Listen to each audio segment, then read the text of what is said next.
Welcome to day 3 of the 30-day AI Automation Pro Challenge. The challenge where you can become an AI Automation Pro in just 30 days, even if you are a complete beginner. Yesterday in day 2, we already learned the basics of n8n, the powerful AI automation software I use, and we already set up the so-called credentials, the connections between n8n and other services like the Google services or Replicate. And today we will continue exactly where we stopped yesterday, and we will build our very first workflow. A workflow that we later will further develop into an entire web application, a so-called yacht configurator. So if you have no idea yet about n8n and you haven't watched yesterday's video, please make sure to do that and then come back to that video and watch how we build our very first workflow. With that being said, let's get started. All right, let's build our very first workflow. We will do exactly that now. And of course, I show you from scratch how you do that. So when you go to your starting screen, your dashboard with that little guy up here,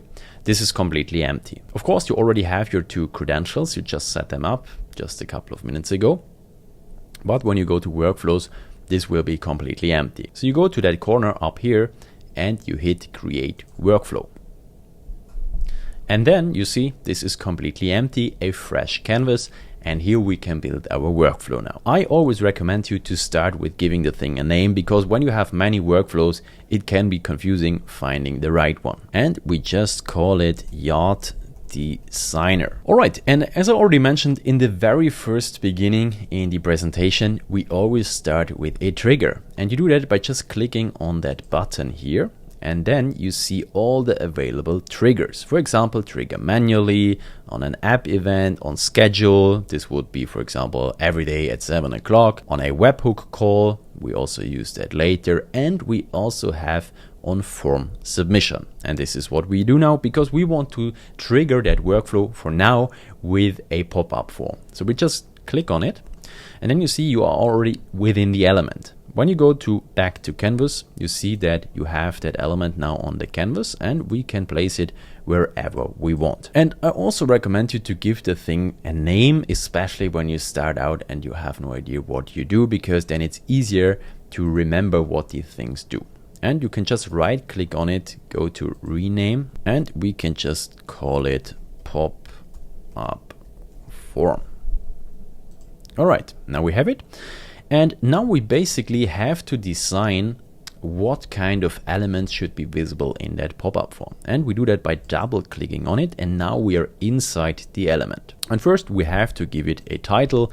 We just call it Yacht Designer. We can also give it a little description. This will be visible in the form. And we just say, design your dream yacht with just few clicks. And now we have to enter all the elements that a user should be able to see and interact with. And we do that by clicking here on the button. And then we have to give the first field a name, and we call that yacht name. Then we can select the type. As you can see, we have drop down, email, file, number, password, whatever we want, but we just go with text because we just want the name of the yacht. We can also select a placeholder. Then it would, for example, say, please enter a name or something, but we don't use that for now.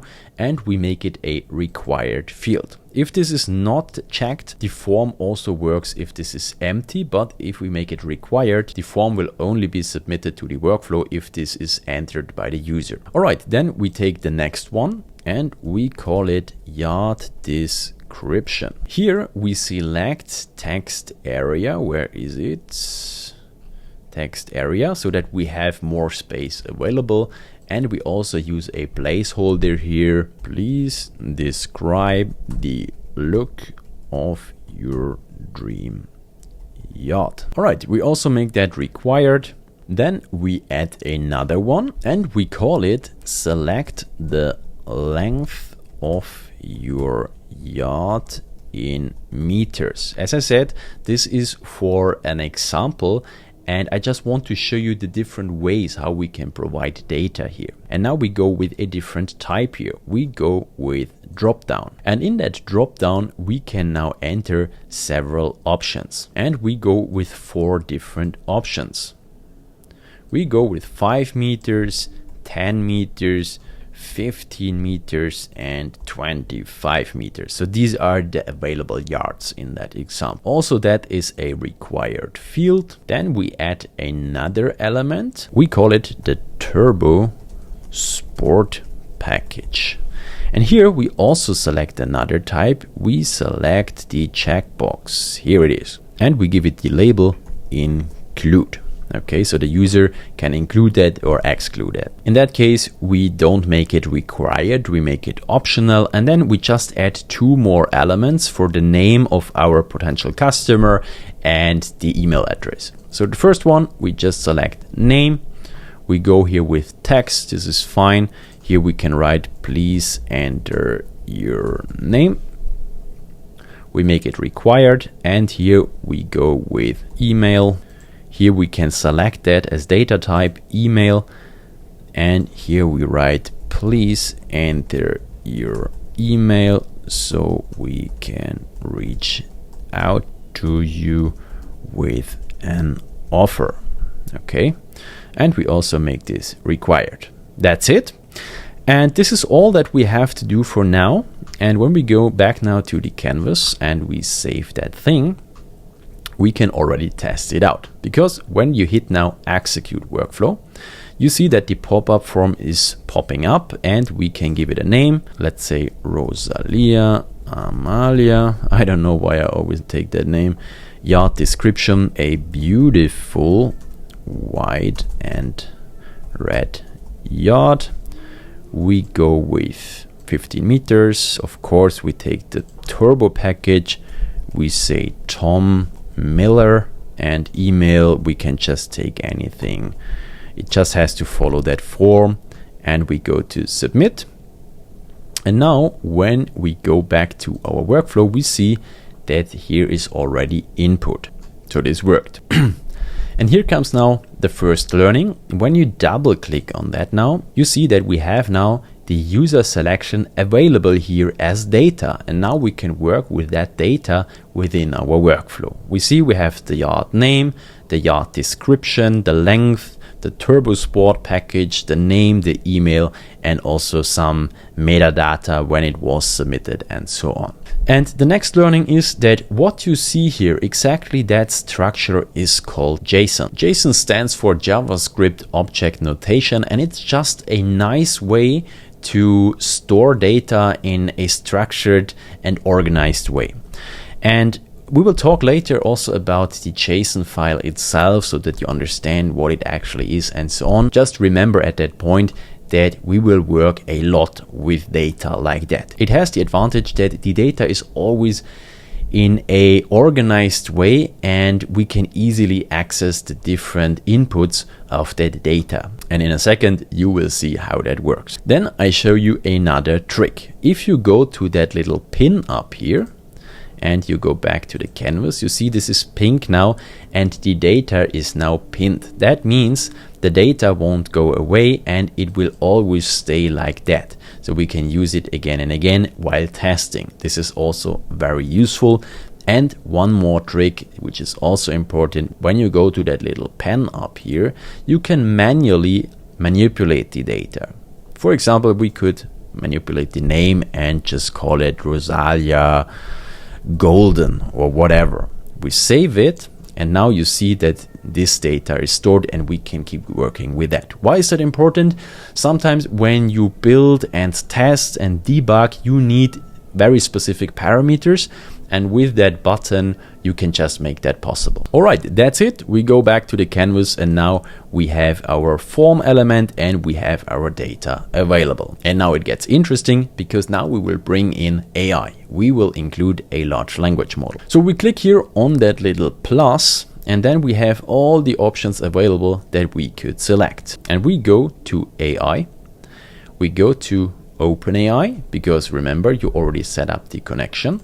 And you go to message a model. And when you do that, you are already inside that element. But I show you again how this looks like on the canvas. So you go out and then you see you have now that element. And this is ChatGPT within our workflow. And the first thing we do here is we right click on it. We go to rename and we give it another name. create image post and bullet points. And this is basically the functionality that we want that LLM to solve for us now. The idea is that we provide now the LLM the inputs from the user, the yacht name, the yacht description, and so on. And then we want the LLM to create for us an image prompt that we can send to replicate to create the image of the yacht.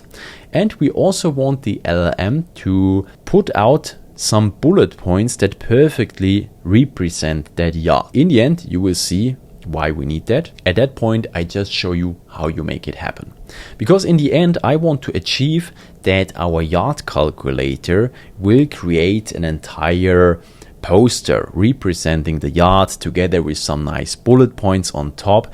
These are functionalities that we will learn later in the challenge, but for now we already built the foundation for that. And for that we need the image prompt and these bullet points. And this can all be done in one go with our LLM. Alright, so we renamed it and now we double click on it. And now the first thing we have to do is to select our credential. In your case, as you only have one credential, this will already be selected, but just be aware that here you can set up your connection to OpenAI, but you already did that. Then you can ignore these two areas up here. And here it is important, you can select the kind of OpenAI model you want to use. When you click on that, you see we have all of them available. Also ChatGPT 5, which is powerful but also kind of expensive, and of course GPT-4o, the latest version, and also GPT-4o mini, and so on.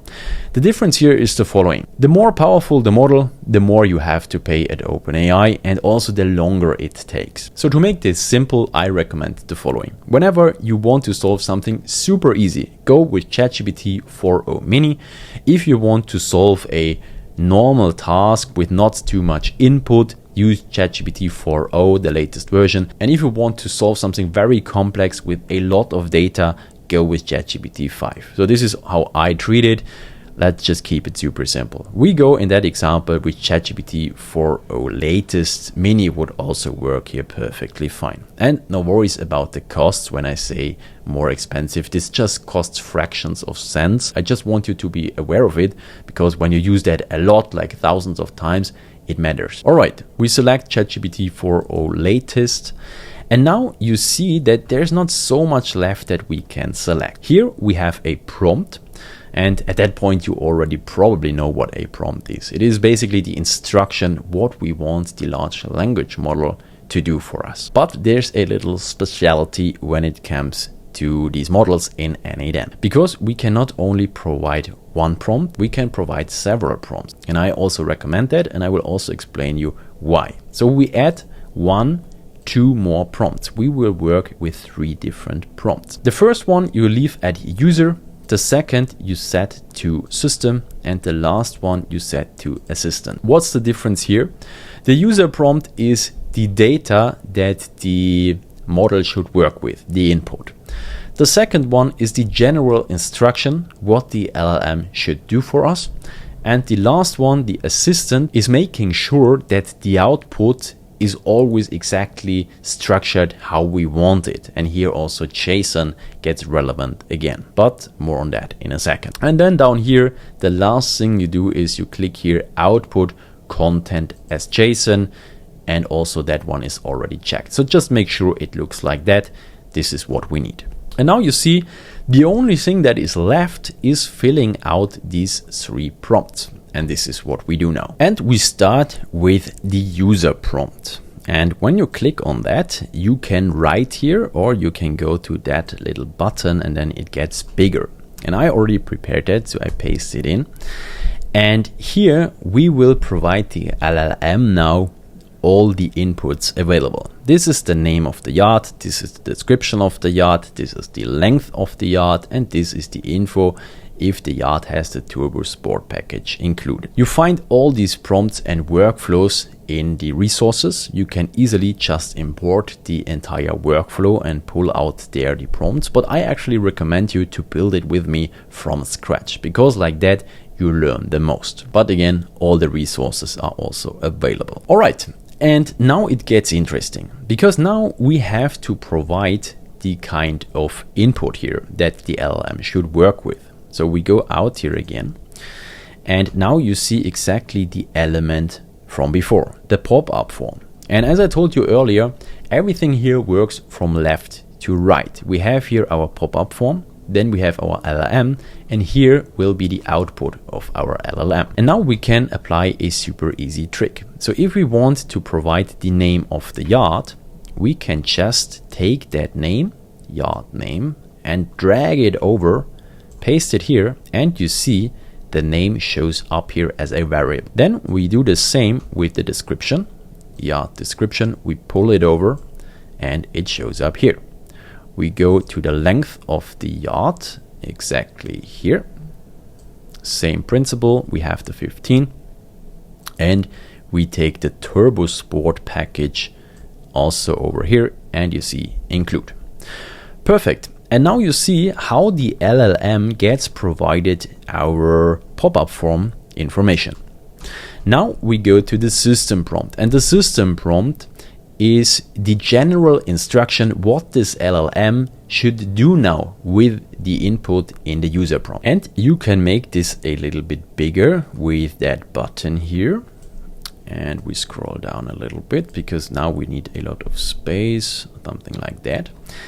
And then you go to the resources and you just download the prompt that I provide and you paste it in here. Okay, so this is the entire prompt we use now in the system prompt. And I will walk you through it now so that you understand what it actually does. So it begins with a role. We give the LLM a role. You are a world-class yacht designer with tons of experience in designing high-end luxury yachts. Task. You have 2 tasks. 1. Your first task is to look at the provided inputs and create an image prompt that perfectly represents the yacht described in your inputs. If the Turbo Sport package is included, make the yacht look extremely sporty, fast and powerful. 2. Your second task is to create 3 bullet points that perfectly describe the yacht's benefit. Make up the information for these points, but make it reasonable. For example, engine type or power. Make each bullet point max 5 to 6 words long. Output style. Always output the same valid JSON structure and always use the exact same JSON key names. So what are the key names?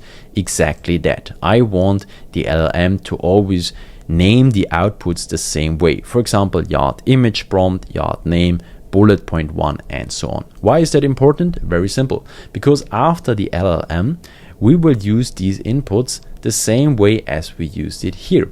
And then it is important that these outputs have always the same name. Because of that, we define it here in the system prompt. All right, and this is it regarding the system prompt. And now there's just one more missing, the assistant prompt. And I also provide you that prompt so you can just paste it in. It is basically just that part here again. And this just makes sure that the LLM always outputs the exact same kind of JSON names and JSON object. If this is not the case, the system will break whenever the name is different. Because of that, this is so important. And the more you work with these workflows, the more you will understand why this matters. But for now, just trust me, you want to have that exactly like that. All right, and now again, we have the user prompt coming in the information. We have the system prompt that describes what the system should do. And we have here the assistant prompt defining that we always have the same output. All right, that's it. We go back to the canvas, and the cool part is now we can test it out. We just hit here play, and you see it keeps working. And when we double click on it, we see exactly what the LLM did. We have the image prompt, which is a perfect description how our yacht should look like. And we have our 3 bullet points. For example, twin V12 turbocharged engines, top speed of 55 knots. I don't even know if this is fast or not, I guess. And we have sport tuned carbon fiber hull. So this sounds absolutely reasonable for a yacht. And as this is just an example, we can totally work with that. And again, we also have the name here. because we need that later. All right, and now again, you see the entire process. We have left our input and we have right our output. And also here, we can just hit on that little icon. We can pin the data and now it stays available. All right, let's keep going. And now we have to integrate Replicate. This is the platform. We also set up an API key that we will use to create the image of our yacht. And we do that with a HTTP request. So we hit that plus here. We type here HTTP. Then we select that one. And also here you see it gets already placed on the canvas. And we can just rename it and call it reach out to replicate to create image. Okay, I just do that for you so that you also remember, okay, what is this exactly doing? And when we go inside now, we can select different things. First, you set that to post because we have to reach out to replicate. Then you go here to send headers. We send 2 of them. And down then you click to send body, and down here you go to using JSON. Okay, so this is all for now, and now we have to fill that out. So what are we doing? We are reaching out now to an AI image model called Flux 1.1 Pro Ultra that is hosted at Replicate. We send it an image prompt, we get back the image, and then we store the image. Okay, so this is what we do. And to do that, we have to fill in here some parameters. I will make this super easy for you because you don't have to understand the exact API configuration and documentation of Replicate. I just show you what you have to fill in and what you have to switch out to make it work for you. So up here, you enter exactly that URL. https API replicate.com, and then back here we have the name of the model, Flux 1.1 Pro Ultra, and then it follows here with predictions. This is all provided in the resources. Just check it out and make sure you copy exactly what I do here. Then we come to the headers, and the headers are making sure that Replicate can find out if we are actually authorized to create these images. And of course, they do that with the API token. So the first thing you do is you go up here where it says name and you write here the word authorization, exactly like that. And down here you write bearer, okay, the word exactly like that. And now it's important, pay attention, you make 1 space, not more. Then you go to your Replicate account, or if you already stored the API key, you just take your API key, but you just make a copy of your entire API key. You can do that here with that little copy icon, and then you paste in here your API key. Okay, so I did that. And again, make sure that here's just 1 space between the word bearer and your API key. This is super important, otherwise it won't work. Then the second header is exactly that one, content minus type.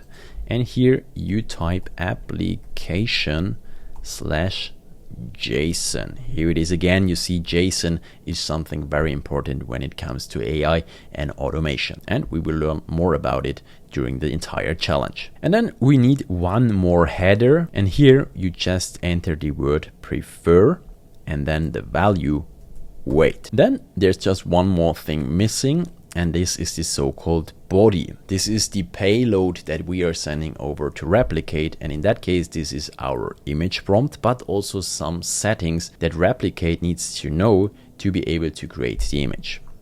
So down here you paste the payload. This is also provided in the resources. We can make this a little bit bigger so you see what is actually going on here. I will just delete this again so that you see what I'm actually doing here. So here you see that we send over some settings to Replicate. The prompt, the description of our yacht, but also the aspect ratio, then a so-called raw mode. This is just something specific to Flux, which makes the images look a little bit better.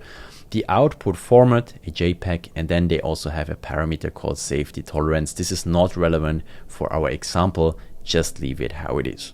And then up here where it says prompt, we can now take our yacht image prompt, the output from our LLM, and we just drag it over exactly between these quote marks. Okay, and then you see again, that in our payload, the image prompt gets provided to replicate. This is it. We close that. And now we also did that. Okay, and we can go back to the canvas. And now we can save that thing. And when we hit now play, hopefully we get an image of our yacht. So you can test it out. We hit here play. This starts working. And a couple of seconds later, we should get back our image of our first yacht. Fantastic, it is green, this looks good. And when we double click on it, we see that we have quite a lot of output. And the only thing that is important for us at that point is exactly that line where it says output, because this is the public URL where we can download our image. At that point, we can already test it out by just taking that URL, making a copy, just opening a random browser, pasting that in, hitting enter, and then we see the image of our yacht, Rosalia Golden. You see this worked perfectly, and it is red and white, exactly as we prompted. All right, so this worked, but we don't need that image just available in the browser. We need it downloaded into our workflow. And this is what we do now. So we go back to the canvas, and then we hit here that plus, and we use another HTTP request to download that image. And this time we can leave that here with method as get, because this time we want something. We don't send something, we want something from replicate. And now it gets super simple. We just have to go down here where it says output, and we drag that in here, because you see, this is exactly the URL that we just used in the browser to download our image. And now we will download it with the HTTP request. And we can also rename it. We just call it download the image from replicate. This will make it just easier for you to, in the future, to find out what is actually going on if you already forgot, for example, about the tutorial. All right, this is all. We go back to the canvas. Then we can also pin the data here so that it is pink. And we hit here play. And now we download the image that we just created. So when we go to that element and double click on it, we see now we have here data available. And when we go to view, we have our yacht. And now the image is within our workflow and we can work with it. So this is pretty cool. All right, we are almost done. There are just 2 steps missing. We have to store the image in Google Drive, and we have to store the user data in Google Sheets. And this is what we do now. So we click here on that plus, we go to Google Drive, we select that one, and we go here to upload file. We go out again, we store that here, and we can also already add the Google Sheets element. So we go here to that plus again, we go to Google Sheets, here it is, and here we go to append row in sheet. This just means that any new data will create a new row in the sheet. So we just take that, we also go back, and we can delete that connection, and we just move it down here, and we can connect it like that, because this should basically happen parallel. All right, and what's the precondition so that we can store our image in Google Drive and Google Sheet? Of course, we have to create a folder first, and we have to set up a Google Sheet so that we can store our data. So when you are in your Google Drive account, you go to new, then new folder, and you just call it Yacht Designer 30-day challenge or something like that. We go to create, then you go back to the workflow, we double click on upload file, you connect your Google Drive account. You see the connection is already here, the operation is correct, upload, and now it is important, pay attention. Here we need to go with data, because this data, the image, is also called data. Sometimes, especially if you work with several files, this could be another name. And then this matters, that the name that you use here is always the same you see here. All right, and now we have to select the file name and then also the folder where we want to store it. And I begin with the file name. So I go here to JSON, that we see all the available data. And now we don't need the output from the last step where we downloaded the image, but we need the output from the LLM again, because there you saw there was also the name available. And now we just pull in here the name, and then in the future all the files will be stored under the yacht name. All right, this is done. And now we just have to select the folders. So we click here to from list exactly on that field, and then you select your folder, Yacht Designer 30-day challenge. That's it. Then we go back to the canvas, and then we can just hit here play, and you see the image now gets stored. And when we go now to the Google Drive folder we just set up, we see that our image is stored with the correct yacht name in the folder. So this worked great. All right, and now there's just one last step, and this is setting up the Google Sheet element so that we can store the name and email of our website visitor in our CRM. And the first step to do that is creating a Google Sheet. So you go to your Google Sheets account, you find that up here, by the way, exactly there with this little icon. And then you go to blank spreadsheet, then you have something like that. And then you create exactly these tables. I already prepared them. Customer name, customer email, yacht description, yacht length, turbo sport. We also make the rows a little bit bigger so that we have more space, especially the yacht description could be a little bit longer, like that. And then I like to format it like that, that the lines just break and stay within the columns, and that the text is always aligned to the top. But this is just my personal favor. All right, then we give it a name. We call it Yacht Designer CRM. And we can also give the sheet a name. We also call it CRM. And the idea is basically to store here all the people who are using, for example, on our website, our yacht designer, so that we have their contact information. All right, so this is done. We go back to n8n. We double click on that element. You see we are already connected to the Google account. In that case, this is my private one. This is the one I set up for the challenge, but you just have one. Then you select down here the exact document by clicking on that menu, Yacht Designer CRM. We select exactly the sheet that we just set up. And then down here, you select the sheet name, CRM. Remember, we just selected that. And then the cool part is that n8n is already pulling out our column names, customer name, customer email, and so on. And the only thing that is left now is filling in here the information. So where do we find these data points? Of course, in the very first element, the form submission.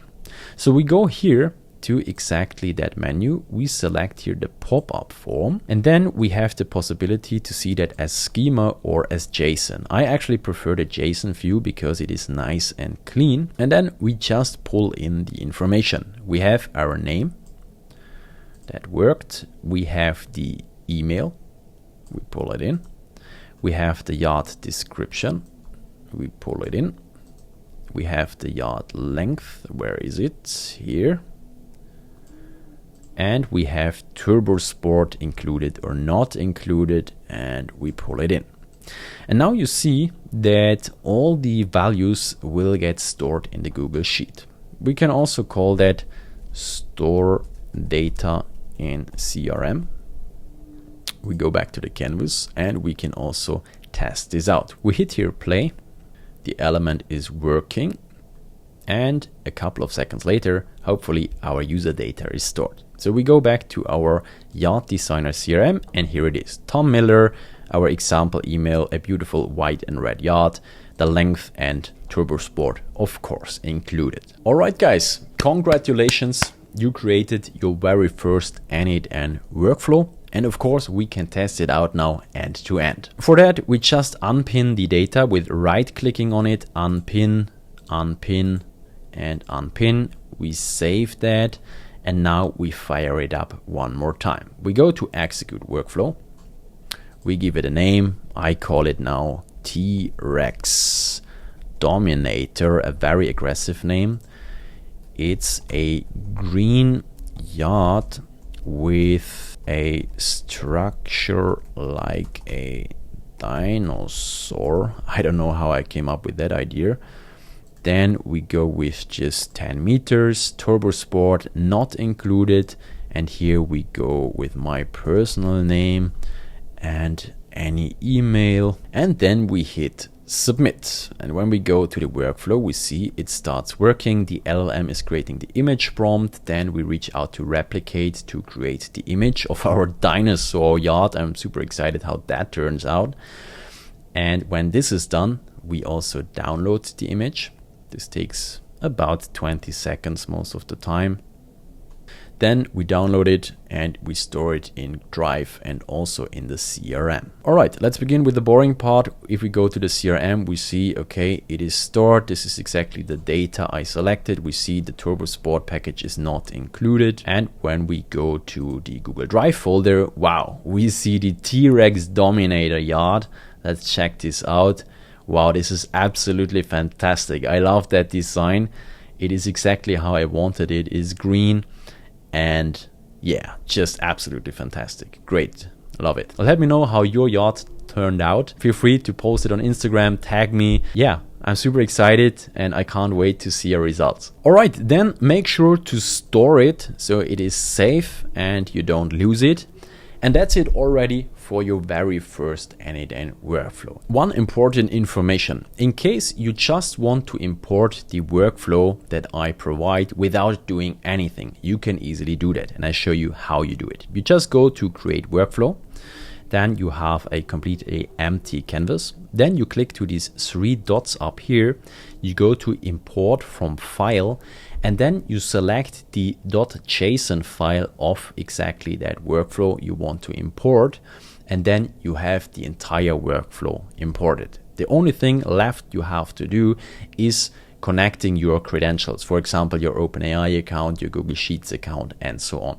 And then you don't have to do anything. All the prompts are included. Everything is already working. During the tutorial, I actually don't recommend you to do it like that. I recommend you to build with me step by step. But if anything goes wrong, you just don't get it done, just import the entire workflow and you're good to go. And of course, whatever is unclear, if you need help, just let me know in the comments, send me an email, I'll help you. All right, guys, this was day 3 of the 30-day AI Automation Pro Challenge, and congratulations, you already achieved quite a lot at this point. You understand now the basics of n8n, you know how to set up credentials to the Google services or a platform like Replicate by using API keys, and you successfully built your very first n8n workflow that allows you to combine a pop-up form with a LLM, an image creation service, Replicate, to create beautiful images of a yacht. And all that in an automated way. All that are already very important fundamentals that you definitely need